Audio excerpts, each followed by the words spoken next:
Bonjour, une petite vidéo de saison après un gros coup de vent en Normandie où on se retrouve sur ma petite parcelle de courges. L'objectif c'est de vous montrer tout ce qui est potiron, les différentes variétés que j'ai essayées cette année et puis vous donner mes petits conseils quant à la cueillette. Alors, première chose, vous précipitez pas pour la cueillette. Il faut, et vous pouvez vous approcher, que la queue, que le pédoncule qui est là soit bien sec. Il est important que vous ayez toujours le pédoncule de sec pour pouvoir le couper. Si c'est pas sec et si c'est encore vert, on va aller le voir un petit peu plus loin, vous verrez, c'est surtout pas la peine de les cueillir, il faut simplement prendre le temps de les laisser mûrir et de profiter des derniers soleils d'automne pour pouvoir les laisser mûrir. Si vous les cueillez trop tôt, elles vont pourrir, elles ne seront pas à maturité et vous ne pourrez pas en profiter et surtout pas profiter des qualités que peuvent avoir toutes ces courges en termes de diététique. Voilà, on se retrouve un petit peu plus loin, à tout de suite.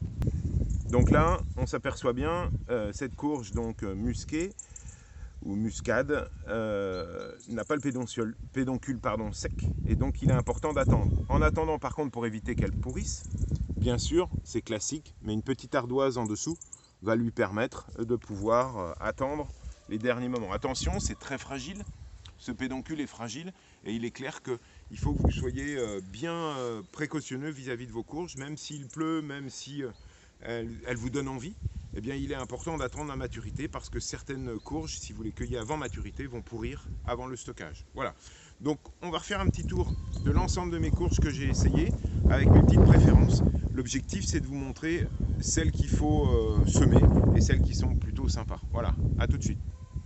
Et donc là, moi ce que je préfère dans les variétés de potirons, c'est les potirons portions. Ne pas prendre des grosses courges, des gros potirons parce qu'on est une famille de 4.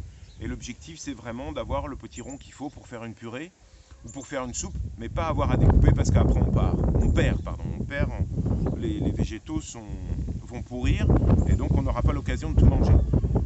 Une variété que j'aime bien, qui se conserve très bien, c'est le potiron vert Cabocha, qui est une variété de biogerme.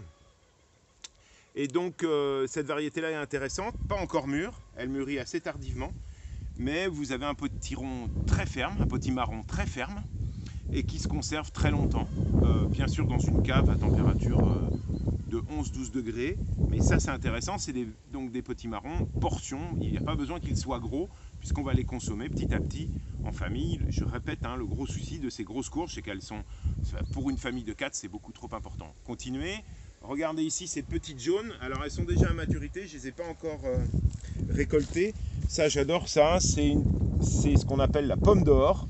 C'est une courge très costaud en termes d'écorce, mais elles sont portions, on les coupe, on les met au four et on mange ça à la petite cuillère. Et ça c'est très sympa, soit farci, et elles se conservent très longtemps puisque la peau est dure. Bien sûr, on ne mange pas la peau. Une autre un petit peu plus loin, donc je répète, c'est la pomme d'or. Essayez-la, il y en a plein, vous pouvez voir, entre ma bourrache et puis un ancien concombre qui reste. Là, elles sont mûres, puisque vous voyez même le pétiole, elles sont détachées, elles mûrissent en premier, je vais les récolter bientôt.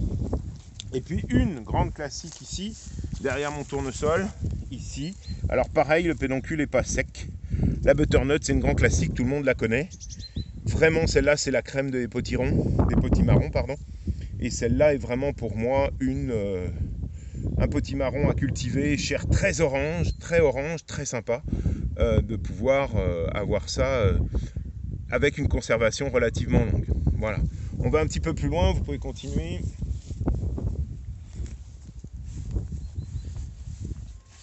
Alors, il y a eu un gros coup de vent ici en Normandie, tous mes tournesols se sont cassés la figure.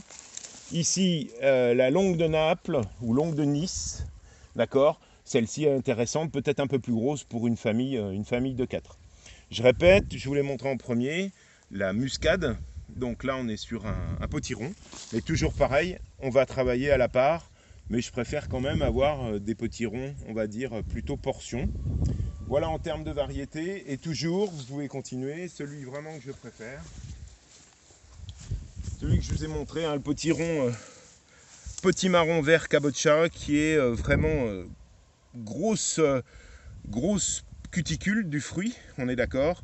Un peu difficile à éplucher, ça c'est vrai, mais il est important en termes de conservation. Alors attention, tout dernier conseil, on va pouvoir juste vous donner un truc. Quand vous les récoltez, surtout les cognez pas dans la brouette. posez-les dans des cajots avec un peu de journal. Plus vous les cognez, plus elles vont pourrir. D'accord? Donc il ne faut surtout pas les cogner.